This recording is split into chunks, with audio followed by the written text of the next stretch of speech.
There once was a sage who lived in a village, was well known, and had numerous disciples. One of his followers approached him and inquired, "Master, who is your guru? Who taught you all this information?" He simply grinned in response to his student's query and said, "I have thousands of gurus. It will take more than a month if I start counting. I'll still tell you about my 3 lifelong teachers, though." The wise man remarked, "One of my gurus was a thief. Once I got lost and arrived in a remote area very late, finding that old stores and houses were closed. Finally, I came across a man who was attempting to scale a wall and enter a residence. Can you recommend a place where I could spend the night?" I asked him. "It will be quite challenging to find a place to stay at this time because it is late at night," he said. "I'm a thief, but you may stay with me.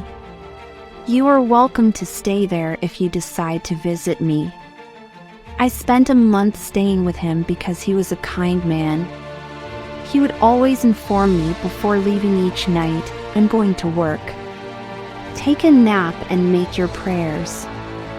I would always ask him whether he had gotten anything when we came back, and he would always reply, "I didn't get anything today, but if God wishes, then soon I'll get something." He would never experience disappointment or sadness. Many years later, there were numerous times when I felt depressed, impatient, and dejected when meditating, but still feeling like nothing changed. Many times I considered giving up. During those times, I would think of the thief who used to say, "If God wills, I will receive something soon." That style of thinking provided me courage and constantly inspired me to work hard. My second teacher was a canine. I went looking for water because it was an extremely hot day. I eventually came to a river. I suddenly noticed a dog racing towards the river because it was thirsty. The dog noticed its own reflection when it reached out to the water and peered into it. It barked at the other dog because it was startled to see it and then backed away. This repeatedly occurred until eventually the dog grabbed the plug and dived headfirst into the river. There is no longer a reflection. I discovered from seeing this brave canine that if a person pushes over his fear and takes action, he will succeed.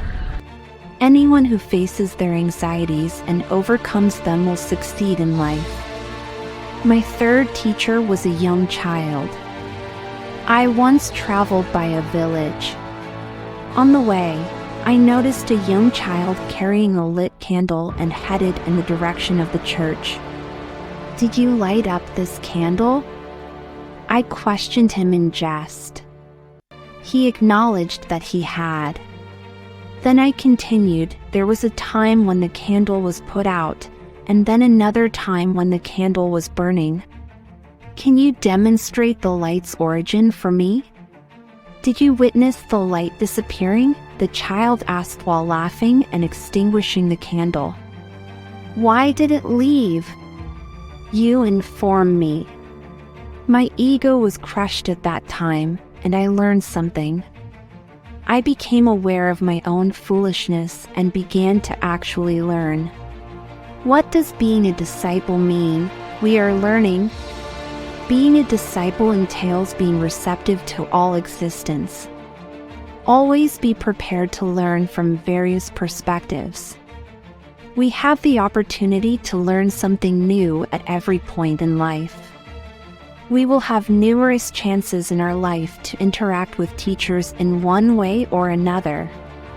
As a result, we should always pursue knowledge by living as disciples.